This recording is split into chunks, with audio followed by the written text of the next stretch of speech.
Hi everyone, I just wanted to take a moment to say thank you for taking the time to check up on my progress. To all those currently studying for your GCSEs at the moment, I just wanted to say good luck, keep going, I'm rooting for you, it's very important, work very hard. I've had a few people tell me recently subscribed that they are studying for their GCSEs. I've also noticed that a lot of my views are actually not from my current subscribers, so welcome to all those that are new, and if this is the first video of mine that you're watching, and then please hit that subscribe button, because in the past I haven't asked people to subscribe because I just assumed that you would do so if you wanted to. However, it occurred to me that not everybody knows about that, so if you subscribe to my channel by hitting the red subscribe button, you will then get my videos and my future uploads in your subscription feed, and it stops you having to search for me, and also makes me smile because it makes me smile to see my channel grow. So every time I film an update for this series, which is obviously Pan That Palette, I'll realise when I'm editing and watching back that there was so much more that I actually wanted to say and that I didn't say because I forgot to say. So for this reason, I've written almost a script of what I wanted to say, but not quite, so I'm still being very fluid with it, but I've got things all written down. So if you see me not looking directly in the camera, it's because I've got all my notes in front of me next to where the viewfinder is. So since I'm trying this and it's something new and I'm trialing it, please bear that in mind and be kind with your ratings.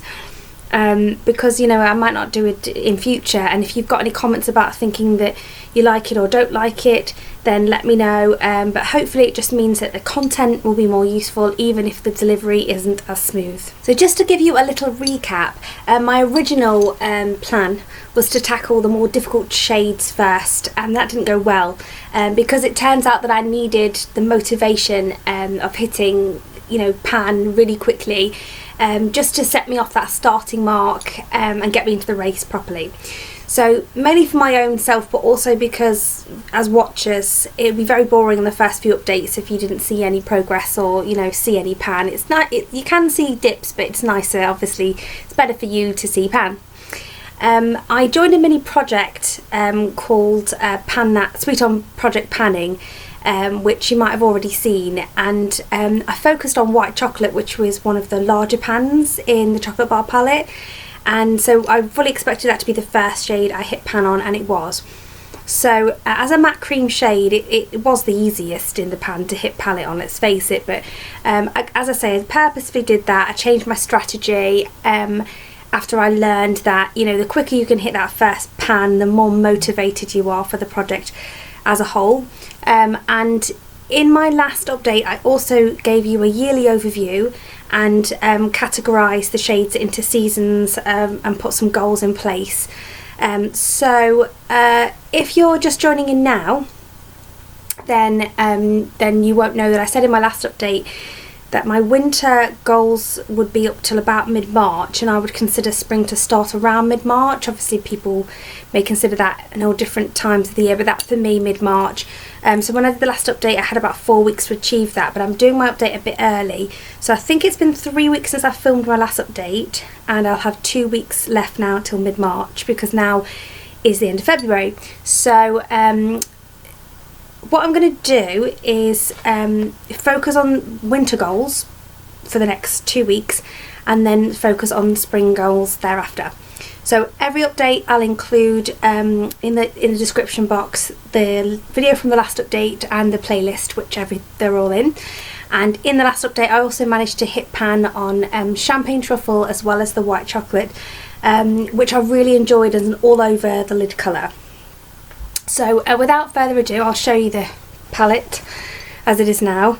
It feels really weird for me reading off the notes because usually I just go blah blah blah, but hopefully, like I say, I'll remember more things. So that's what the palette looks like now, and I'll insert a picture of the last update and also the starting point.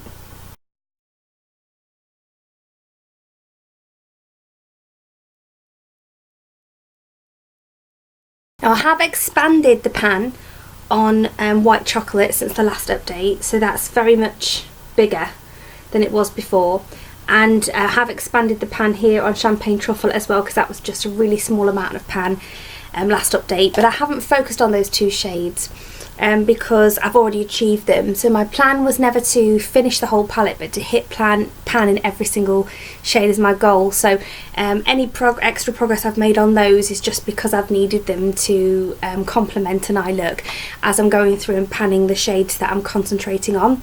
I know a lot of people have enjoyed using Champagne Truffle as a face highlighter on the tops of the cheekbones for me, and down the nose. It's just not that flattering. Even though I'm very pale and fair skinned, it's just too frosty for me. I don't mind it on the Cupid's bow, and I haven't got it on my face anywhere today. As a face highlight, it's not a favourite, so I've just been using that literally as a lid shade to get that pan. For white chocolate, what I've been doing is setting my crease and right up to the brow bone. I haven't set my lid with it, but I find that setting the crease just helps the shades that you put in the crease to blend a little bit better. Now for me, I don't want to use a product up for the sake of using it up if it's not going to, make any difference. And so I don't take it from the lash line, unless of course I'm going for an all matte look and I'm using the white chocolate shade as an actual lid shade. Simply because if my eyeshadow is going to crease, which is what you set your eyeshadow to avoid doing, it'll crease in the crease, not on the eyelid for me anyway, and I think probably for most people.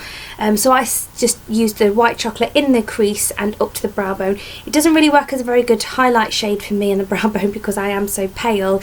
It's actually too dark to wear as a highlighter, so I've just been using it as either a lid shade on fully matte days or to set my crease area. If I find that I have set my lid with the white chocolate and then applied a shade on top, then if anything, it's better for me to apply 2 layers of whatever lid shade I'm going for, rather than actually setting for the sake of setting to use up the product, because actually your lid colour will adhere better to your eyeshadow primer directly rather than going on over the top of a powder. So if you can be bothered, do try and just set from here upwards rather than slapping all over. I know that's not as quick, but especially try that if you're finding that your lid shade fades throughout the day. In addition to the pans I've already hit, my winter goals were to hit pan on Marzipan. I'm going to show you Marzipan, milk chocolate, and to have a dent in amaretto and semi-sweet. Let's have a look at my notes. Yeah, so my winter goals were to hit pan on Champagne Truffle, which I've already done, salted caramel, milk chocolate and marzipan. So I already have achieved hitting pan on milk chocolate, which I use in my brows. I have to be careful, I've noticed, because sometimes it can look a little bit darker and a bit heavy-handed. So that's already achieved. However, I will probably just continue to use that as an eyebrow shade, so I'm sure I'll achieve much more than just hitting pan on that by the end of the year. I've used salted caramel and semi-sweet on every single day that I've done applied makeup and worn makeup. I've used those 2 shades. However, semi-sweet is so densely tightly packed that you can barely even tell. I mean, you can see the dip in it, but it's not as much as you can see it in, say, for example, salted caramel. So I just feel like salted caramel is going to hit pan quicker than semi-sweet, but that's fine because semi-sweet was only a dip goal for this season, not a hitting pan goal. For marzipan, I've got a really good dip in that, and I had been wearing that about 80% of the time that I've worn makeup. I've been wearing that all over. Have I been pointing to the right shade there? That one. All over the lid. I actually have it on today, and it's probably my favourite shade in the whole palette. In my last update, I was really confident about hitting all of my goals, but actually the one goal that I don't think I am going to hit over the next 2 weeks is to see a dip in amaretto. Certainly not enough for me to justify saying yes, I've achieved that goal.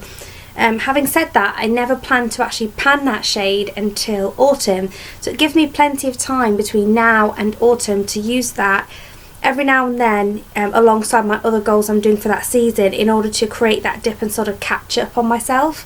I fully intend to have achieved the pan in marzipan and salted caramel by then, so in my next update I should hopefully be able to show you pan in 2 more shades And then for amaretto, I have really got my work cut out for me this autumn by not creating more of a dip this season, but genuinely I have done my best, and I think in order to really make sure that marzipan and salted caramel have the pan hit on them in the next 2 weeks, I do need to make those two the focus. And I think it is more important for me anyway to make sure that I'm hitting the pan goals, and then the dip goals are really more of a secondary measure in the season. So as usual, thank you so much to those already subscribed. It doesn't go unnoticed or unappreciated, and it makes me happy that regular viewers obviously do enjoy the content, and that's why they're coming back, so that's really great. I hope everyone joining in is having success and fun in their project panning.